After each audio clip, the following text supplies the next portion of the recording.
Vous êtes une femme sur deux qui fera au moins une cystite dans sa vie. Brûlures insupportables, envie pressante toutes les 5 minutes, et cette question qui revient sans cesse. Encore des antibiotiques? Et si je vous disais qu'il existe une stratégie naturelle qui pourrait réduire de 65% vos risques de récidive? Dans cette vidéo, je vais vous révéler ce que votre médecin ne vous dit probablement pas sur les infections urinaires. Les infections urinaires sont la deuxième cause de prescription d'antibiotiques en France, juste après les infections ORL. Pour certaines femmes, c'est un calvaire. 4, 6, parfois 10 cystites par an. Imaginez vivre avec cette angoisse permanente, surtout l'été, surtout après un rapport intime. Le problème? La médecine conventionnelle traite l'infection, mais ignore complètement le terrain. C'est comme éteindre un incendie sans jamais se demander pourquoi il se rallume constamment. Aujourd'hui, je vais vous partager l'approche de la médecine intégrative, une stratégie globale qui s'attaque aux véritables causes des cystites à répétition.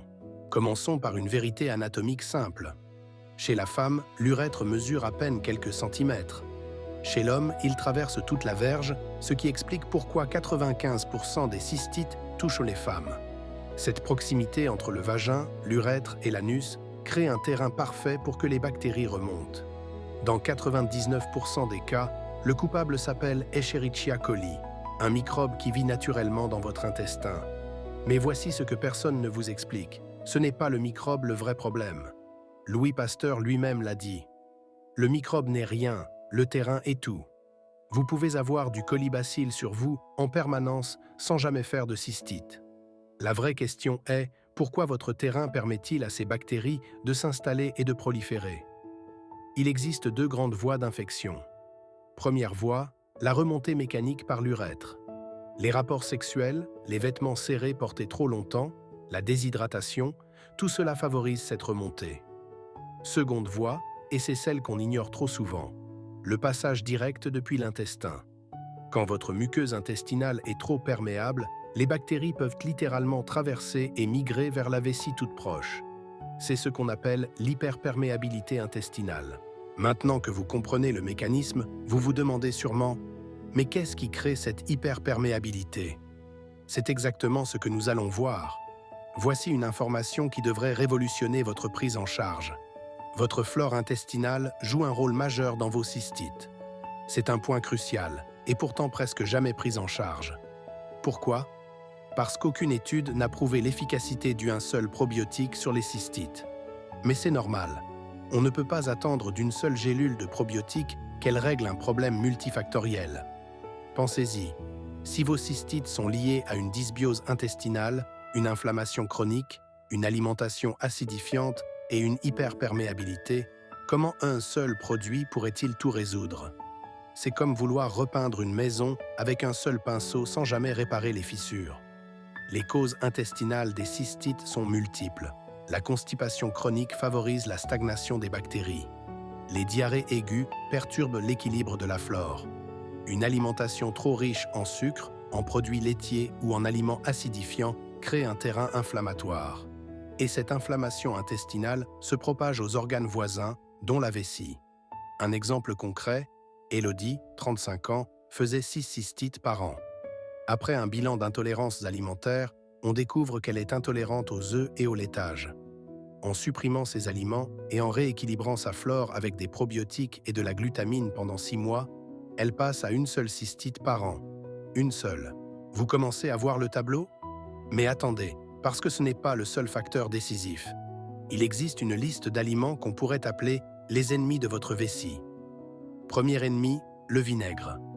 C'est à la fois un alcool et un acidifiant puissant qui se retrouve directement dans vos urines.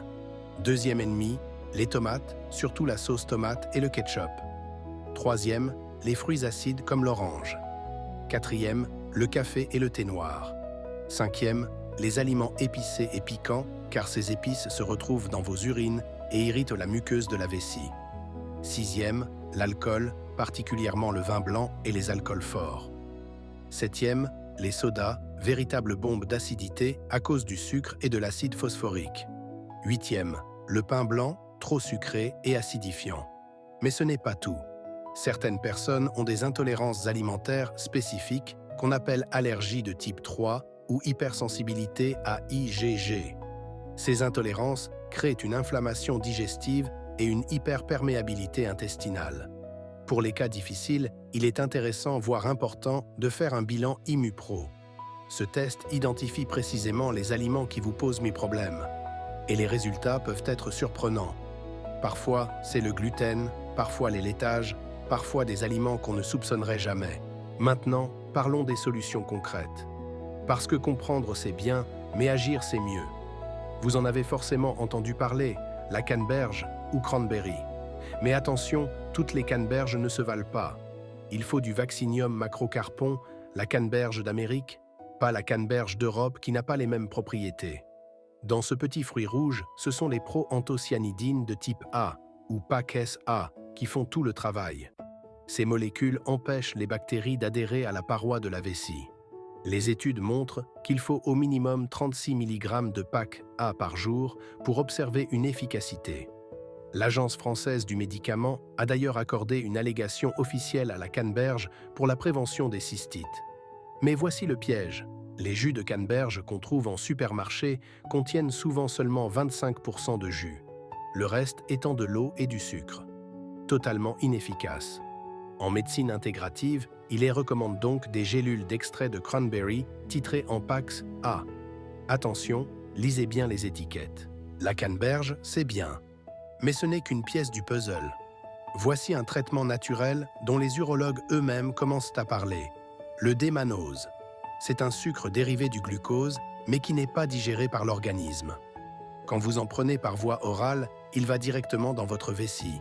Et là, magie, il se fixe sur les bactéries à la place de la paroi vésicale. Les bactéries se collent au démanose au lieu de se coller à votre vessie. Et hop, elles sont évacuées dans les urines.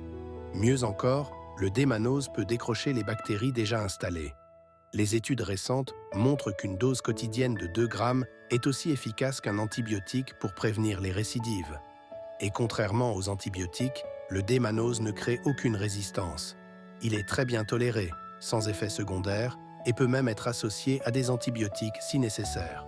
Maintenant, parlons des huiles essentielles. C'est la thérapeutique naturelle la plus puissante contre une infection urinaire non compliquée. Les huiles essentielles les plus efficaces sont l'origan compact, la sarriette des montagnes, le thym à tujanol, le niaouli et le santal blanc. Rapprochez-vous de votre médecin intégratif ou de votre naturopathe pour les posologies. Mais attention, on ne donne jamais d'aromathérapie par voie orale pendant plus de 10 jours consécutifs. Et surtout, une règle absolue, en cas de pyélonéphrite, c'est-à-dire une infection qui remonte au rein, les antibiotiques deviennent obligatoires. La pyélonéphrite est une urgence médicale qui peut détruire le rein. Ne jouez pas avec ça. Vous avez maintenant une boîte à outils naturelle impressionnante. Mais comment tout orchestrer? Reprenons l'exemple d'Élodie que j'ai mentionné plus tôt. Voici exactement ce qui lui a été prescrit. Premier mois, rééquilibrage intestinal intense. 2 gélules de Cantaflore le matin, 2 gélules de Cantavilosi le midi, 2 gélules de Cantafil le soir. En parallèle, suppression totale des œufs et laitage de vache suite au bilan d'intolérance. Deuxième étape, Cantasis, une formule à base de cranberry, 2 gélules le matin tous les jours pendant 1 mois, puis 1 semaine sur 2. Troisième étape, traitement homéopathique personnalisé avec colibacillinum en dilution progressive de 7 CH à 15 CH pour désensibiliser le terrain. Quatrième étape, glutamine pour réparer la muqueuse intestinale pendant 6 mois. Cinquième étape, consultation ostéopathique pour vérifier qu'il n'y a pas de blocage pelvien. Les règles d'hygiène sont également cruciales. Boire au minimum 1,5 litre d'eau par jour. Uriner immédiatement après un rapport sexuel. Éviter les vêtements serrés portés trop longtemps. Privilégier les sous-vêtements en coton. S'essuyer toujours de l'avant vers l'arrière après être allé aux toilettes. Résultat pour Élodie, après 4 mois, une seule cystite au lieu de 6. Après 1 an, une seule cystite pour toute l'année. Et surtout, elle se sent globalement mieux, plus d'énergie, moins de troubles digestifs. Vous venez de découvrir une approche révolutionnaire des infections urinaires. Une approche qui ne se contente pas de tuer la bactérie, mais qui transforme votre terrain pour que les infections ne puissent plus s'installer. Parce que le vrai problème, ce n'est pas le microbe, C'est votre intestin perméable, votre flore déséquilibrée, votre alimentation acidifiante, vos muqueuses fragilisées. Les antibiotiques ont leur place, évidemment, surtout dans les cystites aigus et les pyélonéphrite. Mais pour les cystites à répétition, la vraie solution est globale. Probiotiques, glutamine, cranberry ou démanose, aromathérapie, corrections alimentaires, homéopathie. C'est la synergie de toutes ces approches qui fait la différence. Alors, par où commencer? Si vous faites des cystites récidivantes, commencez par un bilan chez un urologue pour éliminer toute cause mécanique. Ensuite, envisagez un bilan d'intolérances alimentaires. Et surtout, travaillez sur votre flore intestinale. C'est souvent là que tout se joue. Dites-moi en commentaire combien de cystites faites-vous par an et quelle approche naturelle vous tente le plus. Et si cette vidéo vous a aidé, partagez-la à une amie qui en a besoin. Parce que franchement, il est temps qu'on arrête de subir les cystites comme une fatalité.